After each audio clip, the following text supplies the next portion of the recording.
Dadhood. Modern Dadhood podcast. We're together. It feels really weird. We haven't recorded like this in... Oh, it was the Teenage Mutant Ninja Turtles event. March of 2020. That's right. Was our last time that we were together recording. Well, this is Modern Dadhood. It's an ongoing conversation about the joys, challenges, and general insanity of being a dad in this moment. My name's Adam Flaherty. I'm a dad of 2 daughters who are 7 and 4. And you? Me? I can hear the piece of paper that you're holding. My name is Marc Checkett, and I am a dad to twin boy toddlers. I don't know if you've seen my shirt. You got a Modern Dadhood t-shirt on. I thought, what the heck? I dig. Yeah.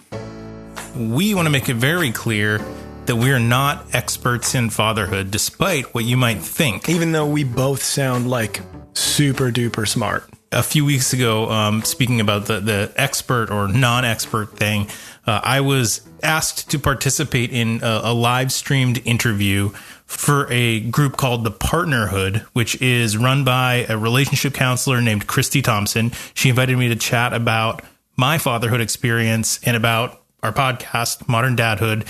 But I had to chuckle and she laughed about it too, because she's listened to the show. The series for the Parenthood is called Ask the Expert. And she asked you? Yeah, exactly. Exactly. It's great. But no, we are far from experts. But I will say, if you're interested in checking that out, checking out the Parenthood, you can go to thepartnerhood.com or look up the Parenthood on Facebook and Instagram. Today's guest is a longtime friend and collaborator of mine. His name's Paul Ramsay. Paul's going to share a really interesting story, not about specifically being a dad, but about being a son. And Paul's going to join us momentarily.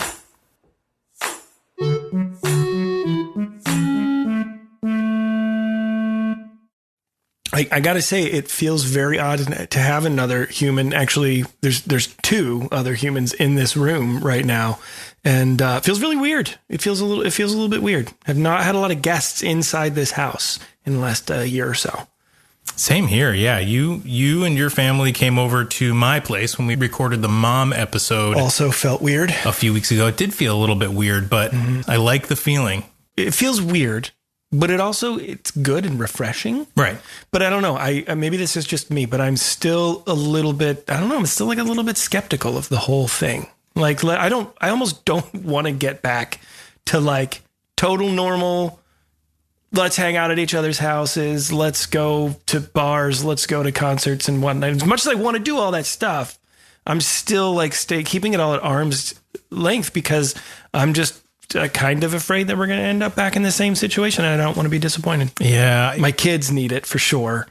I mean, you guys showed up and it was like Christmas for my kids. They were like, somebody new. Yeah. I want to tell you everything that I know. Show you all of my stuff. Here's my entire life story. 3 years compressed into 3 minutes. 3 minutes of screaming and jumping around and dancing. No, it's good. I like seeing that kind of stuff, but I am still a little skeptical.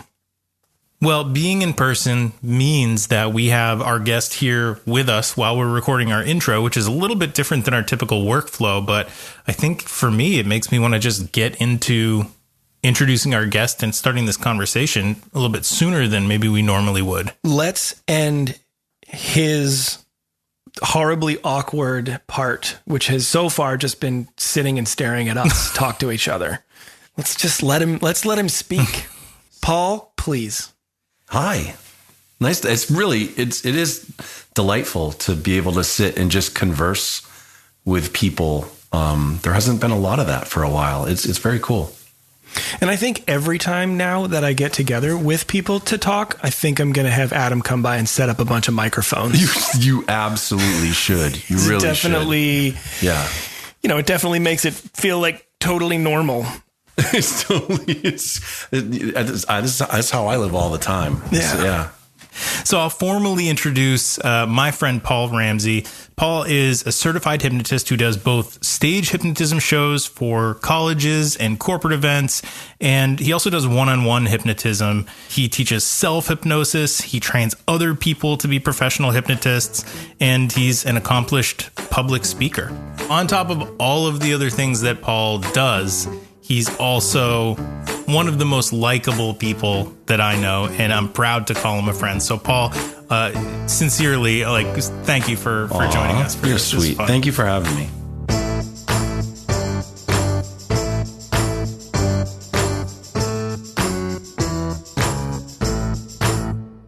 I was trying to think this morning as I was just sort of typing up an outline for this.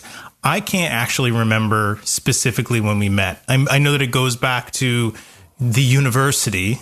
Yeah. The university. Yes. What university are you speaking of? Paul was working at the University of New Hampshire when I was a student there, but I also worked for Res Life. You were I was a hall director, and you were an RA. I was an RA for a couple of years. Yeah. But I don't know, we never worked together in the same building. I can't remember when we actually we didn't. I remember seeing you, at some of where they'd bring us all together. I remember seeing you. And then when I left the university and I started my business, I got to a point where I needed some help with video production. Right. And I was asking around, and your name came up. And that's when we started actively getting to know each other then. That was a long time ago. It was a long time ago. Yeah. Yeah. We've done some traveling together. We've done lots of filming, and I am very happy to have you in my life.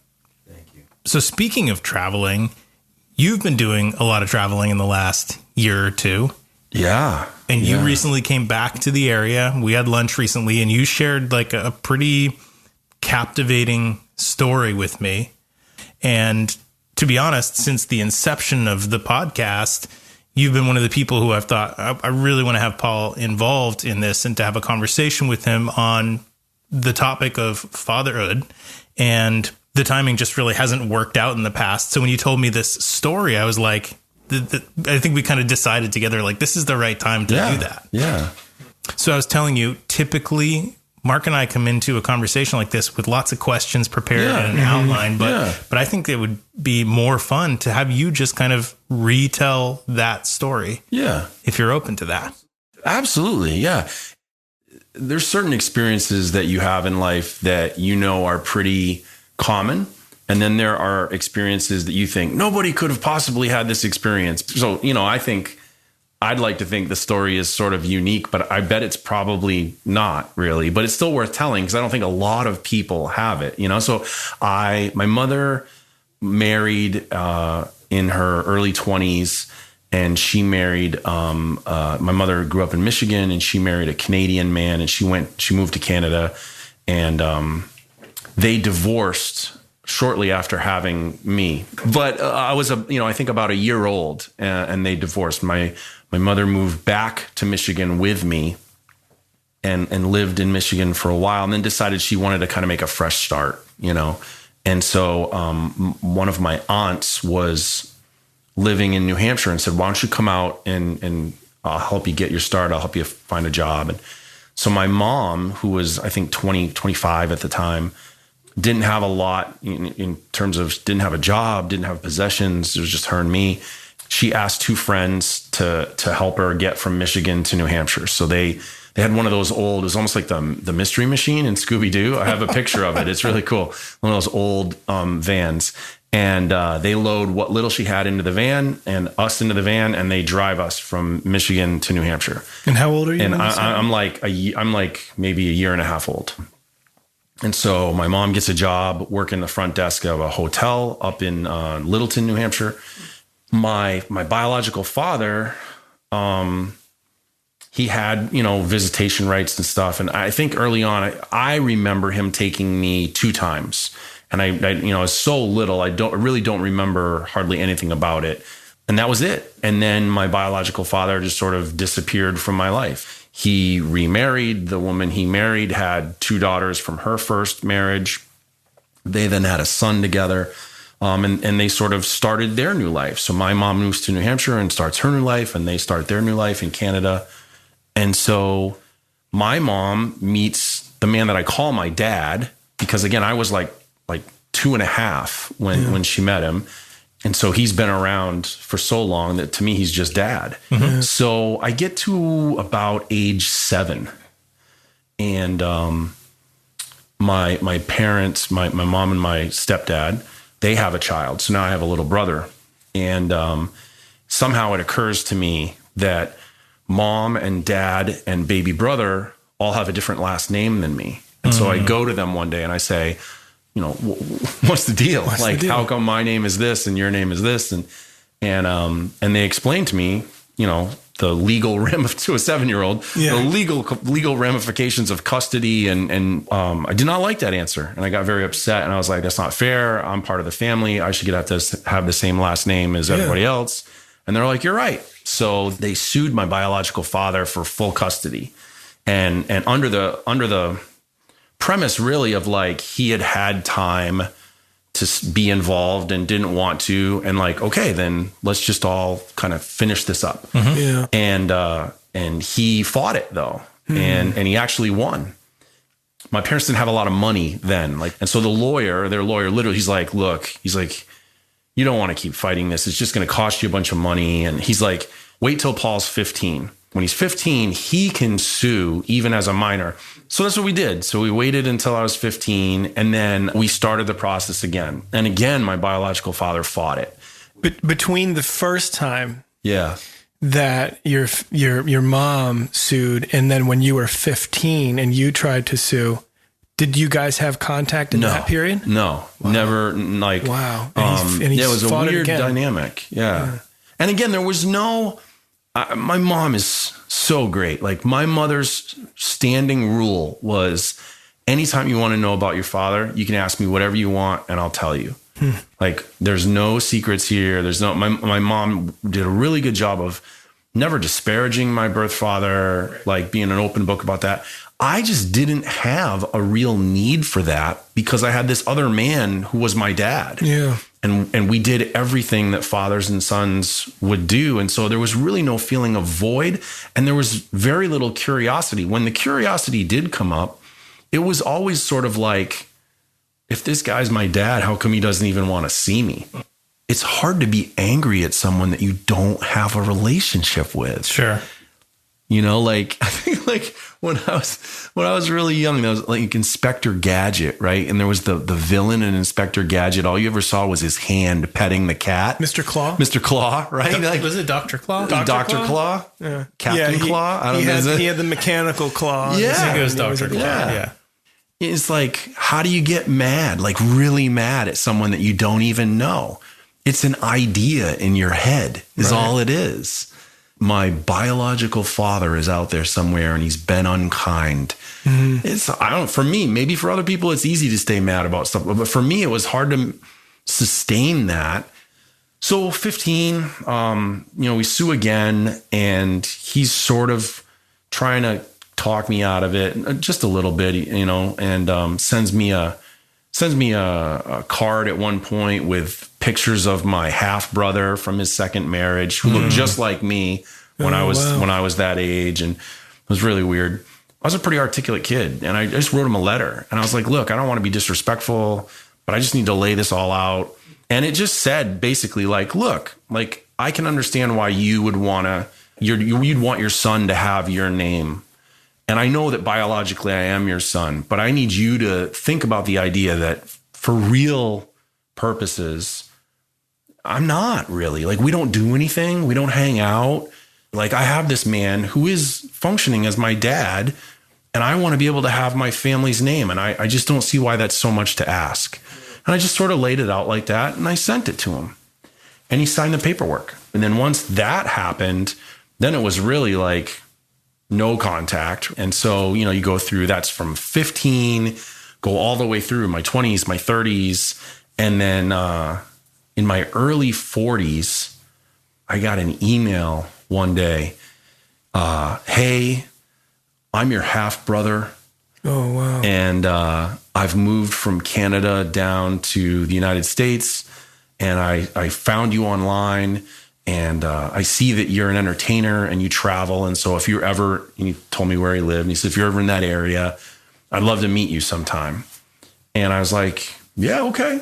Were you curious about your half brother during that time, or were you pretty comfortable turning I really that off wasn't. too? And again, this is where, people listening to this may have very different kind of images or ideas in their head. But to me, they were just strangers. They were just people who lived somewhere else and had a different life. And I had my younger brother.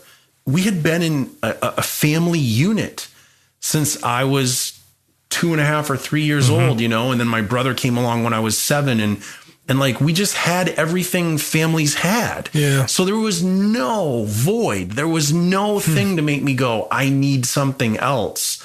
When my biological father sent me the picture of course, there's some curiosity then. I look at this picture and it almost looks like a picture of me from when I was 9, Yeah.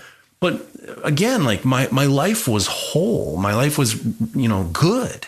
So, this guy reaches out to me and I think, gosh, it's really nice of you. And I was like, so if I get a show, I'll do it. So it took about probably 3 years. And then I did end up going to where he lived. And so I did. I reached out to him. I said, hey, I'm in your area. Can you describe what it was like when you first saw each other? So I meet him in a restaurant. He comes up, like I'm a big dude, and he was like ripped. And right off, I was like, well, shit. He was like, but he was bald like me. He was completely bald. I couldn't say that he necessarily. He looked like he could be my brother, I guess. But it was, sometimes you see brothers and you're like, oh yeah, they're brothers. Right. It wasn't like that.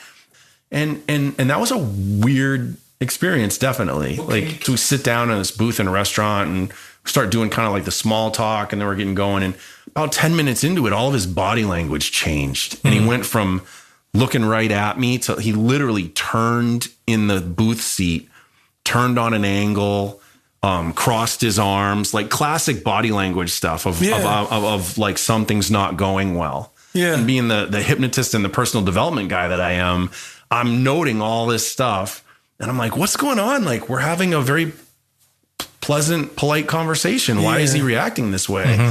Finally, he says out loud, he goes, this is just really weird for me. And I said, well, tell me more about that. Like how so? And he looks at me and he goes, you look just like him. I went, your dad? And he goes, yeah. He goes, you look just like him. Wow. And of course I wouldn't know that because I hadn't seen the guy since I was 2 or whatever, wow. And I go, oh. And then right away I'm like, oh, well, that would be weird to have that experience, right? Of feeling like you're sitting across from your own father at age 44 instead of his current, I go, yeah, I can see how that'd be weird. I'm sorry if that makes you uncomfortable. He's like, I'll get over it. And then it sort of warmed up from there once he got it off his chest. So finally there's a point where he goes, I told Dad that I was going to meet with you today. And I said, yeah, I figured you might. He goes, he said that if it goes well, he's hoping that maybe you'd want to meet with him sometime. And I said, I got to tell you, man, like, I just don't think that's going to happen. And he goes, well, just why? And I said, listen, he may as well just be like a strange, like if I walk out of this restaurant right now and I walk past 30 men, he may as well be any of them. Yeah. Right. I was like, I don't have any kind of relationship with this man other than knowing that he's my biological father. Right. I said, and so like, I wish him long life and good health. And I hope that you're happy in your relationship with him and that he's happy. And I go, I got no grudge or anything about that. I said, I have a dad, and I think that's one of the big takeaways is just the classic thing that runs through our culture, right? Of like, blood is thicker than water and that kind of, and you're like, says who? Right. That's a very romantic notion.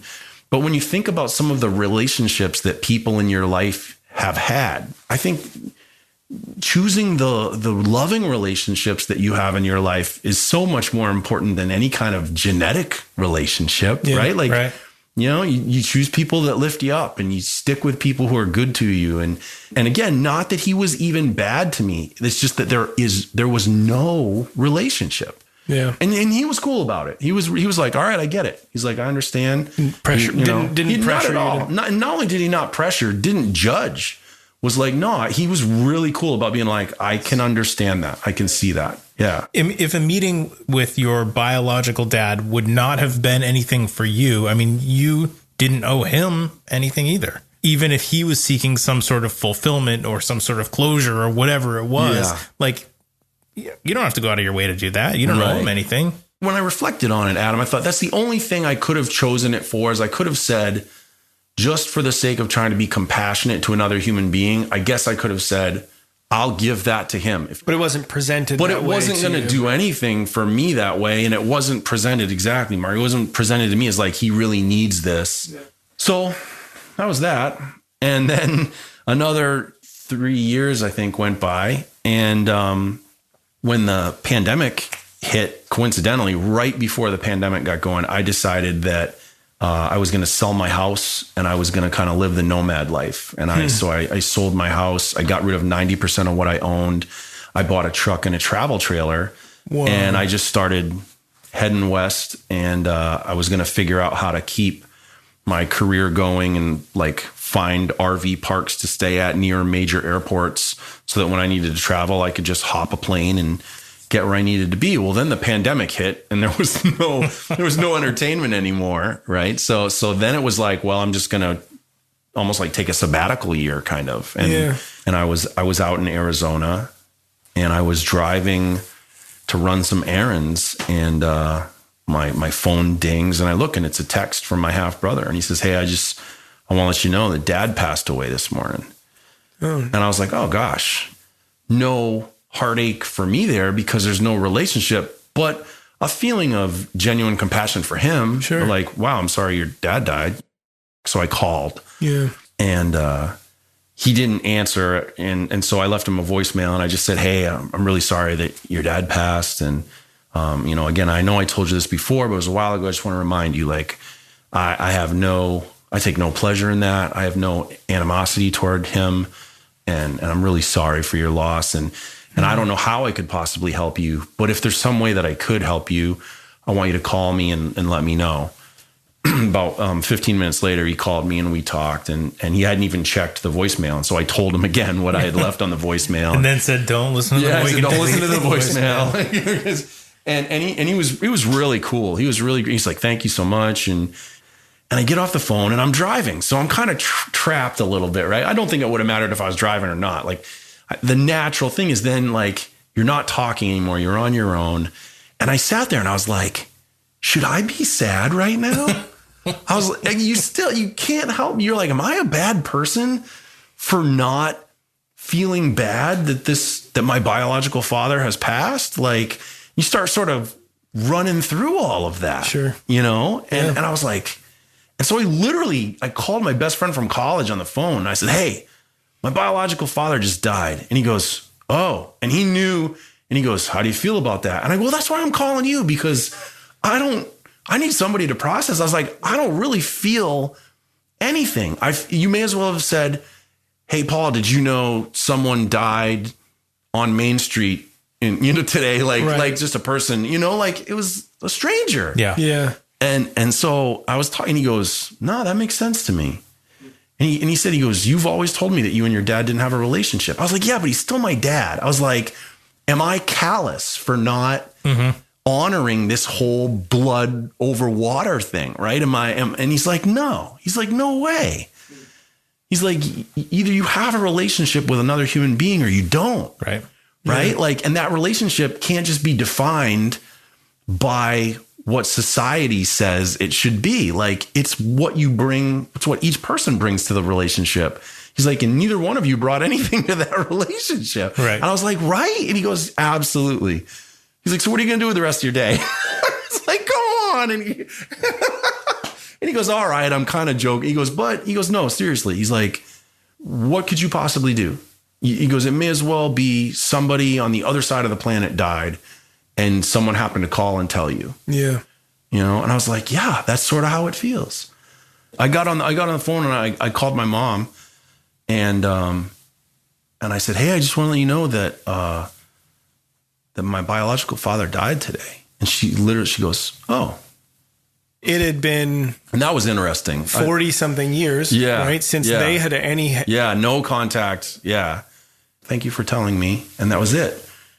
When you first shared with me this story, you told me that one of the things that your half brother told you was that in his house growing up, there were photos of you. That's right. That's funny. I forgot about that, Adam. Thank you. So when I was a kid, my grandparents on my father's side of the family, my biological father's side of the family, I never knew them, but they would, without fail, every year I'd get a birthday card from them and a Christmas card from them every year. And so I would always have my mom send them back a letter, and she would always stick one of your school photos. Yeah. She would always stick a school photo in the letter every year that I would send back to them. I always thought that was just going to them because in my mind, I had a relationship with them. Well, of course, now it makes sense to me as an adult. They were just sending the photo on to my father. So my half brother told me when I met with him, he said, when you'd go into the house, you walk in the front door, like many homes who have sort of a front entrance, there was a table along the wall, like kind of where you throw your keys, you know? And he said that every day when he would walk in the front door of the house, there was a picture of me in a frame on that table. And he talked about how weird that was. Yeah, to it have must be such an odd thing to walk in and see that. Yeah. And he said that every year on my birthday, when I was really little, they call me PJ, Paul James. Every year on my birthday, they would say, it's PJ's birthday today. As if they were like observing a federal holiday or something, you know? And I was like, come on. He goes, no, I swear to God. He goes, that picture got updated every year. It had the same spot. Every year, the new picture went in. He said, every year, it's PJ's birthday. He's like, there were certain things. He goes, you were talked about regularly as if you were part of the family, and here none of us had ever met you. He's like, my mom never met you. My sisters never met you. I never met you. It's an interesting thought that your biological father lived his life with memories. He had memories of you being born and of you for the first couple of years.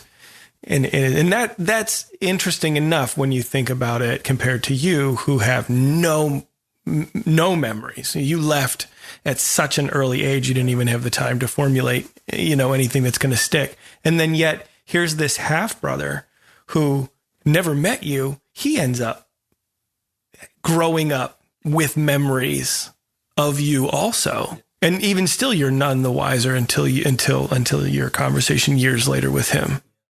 The other component to this is I became a stepfather at age 40. When I became a stepfather, my stepson was 5 years old. And so it was the running joke I always told people is it felt like I ran to Walmart and bought a kid one day. Because I went from not having any children, all of a sudden I have this 5-year-old running around. Which aisle is that? Yeah, it's you have to do pickup online. Yeah. Okay. So makes sense. And so he comes into my life at age 5, and my learning curve is just so steep, right? Like I have to learn so fast because I want to be a good dad, right? And so I'm like working at it and messing up a lot, but understanding that that's okay. That's just part of fatherhood, right? Of parenting. And then the relationship just doesn't last. And so 5 years later, we go our separate ways. We have thankfully a very amicable separation, and he goes back with his mom to where they originally were from, and I don't have him. And so I was 2 years into that relationship when I met with the half brother, and then that relationship ended. And now just this past spring, my biological father passes. And so this real sort of final kind of ribbon tying on that whole process is it makes me realize that there's an incredible learning experience there of like, I have this perspective of what it was like to have a father who, for whatever reasons he had, chose to not stay involved in my life. And now I'm the stepfather who can choose to be involved or not be involved in my stepson's life. And then that's where the real compassion piece did come in for my biological father. Was I thought, I just always made it this really reductive, simple thing of like, well, he could have came and saw me if he wanted to. It's not as simple as you want to make it be, right? There's a lot of choices that have to get made. And I think it comes back to the idea of like, I don't buy into that thing anymore of, you can't choose your family, but you can choose I'm like, no, you can choose your family. Like, you designate the status of your relationships. One of the things that is becoming more clear, the more different types of people that I talk to, is that there's no one definition of like, this is what a family is. Yeah. There's a lot to it. There's a lot more to it. And there are a lot of different types of families and a lot of different types of relationships that don't fall into what maybe at one time would have been considered like the normal, whatever, family unit. More than ever now, right? Like, so many people are hurting and are like, there's so much stuff going on in the world and so many people. And I'm like, why don't we just have more and more people saying, you know what? Like, I need to be adopted, like in the playful way but also in a very serious way, right? Like, I need to adopt a brother. I need to adopt a sister. I need an uncle, or I need to be an uncle for someone, or I need to be a brother or a sister for someone. If you want to get hung up on the legalities of it, and the rules, because that's the model that you live your life by, fine. But I'm just talking about the idea that, like, more than ever, like, people just need to be loved.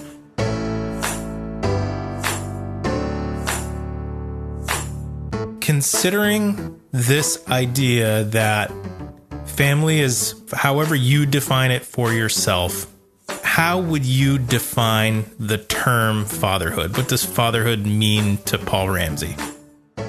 I think it's a choice. Fatherhood for a lot of people is a sort of like a task. Like, what do I got to do to be I got to change diapers and all this different kind. But I'm like, there's plenty of people who brought a child into the world and they're not really being a parent. Yeah. Right. So to me, that it's a choice that I am going to enter into fatherhood.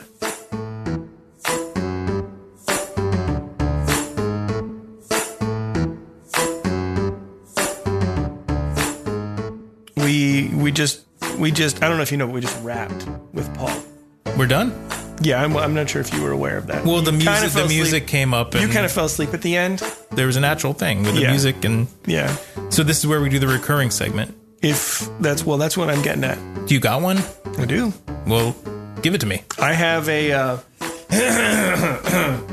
Hold on. Marc, I would love for you to deliver another enthralling installation. Enthrobbing? Not captivating?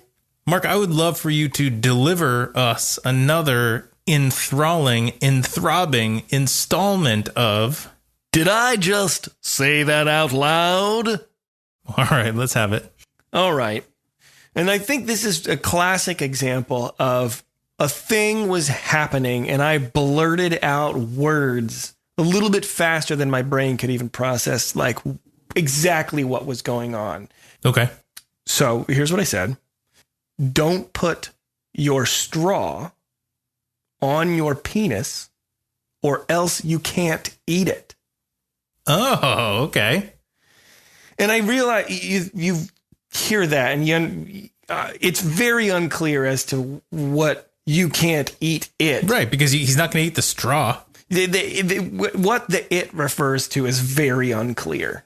The straw also taints the penis. It's sort of 6 of one, half dozen of the other, really. But no, we just got these new bendy, like, silicone straws. And don't ask me why, but oftentimes at the dinner table, there's a lot of nudity. I hear it. Okay. You know, this happens at your house. But I saw something happening and I blurted out words to try to stop the thing from happening. And I was trying to say, like, if you put the straw down there in your nether regions, it's probably not a good thing to then after that, put that straw back in your drink or put it back in your mouth. And what was happening was he was chewing on it. All right. So that was the eating it part. So But that's what was where that's where in the quickness and craziness of the moment, that's where my mouth said eat it, because I just witnessed him chewing on the straw. What was the liquid that the straw was going into in the cup, though? Milk? I don't think it was milk. No, it definitely wasn't milk. We often have mocktails at dinner time. Oh, yeah. You've said this. Yeah. So it's Tanqueray. That's my drink is just pure Tanqueray. But what they have is a seltzer, and it could be any flavor, like Yeti Mischief. Okay. That's a polar flavor if you're not familiar. We do the unicorn fingernails or whatever it's called. Something like that. Yeah, no, it's unicorn fingernails. That's it. I actually think it might be. I don't know. I don't think fingernails. If it is, that's not great. Polar can pay us money if they want us to get the fucking names exactly right. Yeah. So yeah, my kids were drinking Yeti Asshole. Okay. And cranberry and then lime. So that's probably what they were having at the time. But the straws are new, and so there's a lot of like tactile, like let me figure out everything I can about this new straw. So sometimes you got to explore with some different tools, right? And at the very least, I got a sentence for it. Did I just say that out loud? That's a winner. It's a winner. We're at the end again. Now what do we do? I think we do the end credits. End credits. Dads, you can find us at moderndadhood.com on Apple Podcasts, Stitcher, Spotify, Amazon, Overcast, Pocket Casts, other casts. Yeti casts. Unicorn Polar casts. Yeah. Wherever you listen, please subscribe and give us a quick rating and review. And please remember, if you really like Modern Dadhood, tell a friend. Word of mouth really goes a lot farther than any of these other silly things that we ask you to do. What do you think about following us on Instagram and Facebook? What do you think about that, Adam? I already do it. What about subscribing on YouTube? I subscribed everywhere. If you like Modern Dadhood and you feel like wearing a logo on your chest, we sell Modern Dadhood t-shirts and dad hoodies on our website, moderndadhood.com. Marc, can you hear my t-shirt? Purchase me.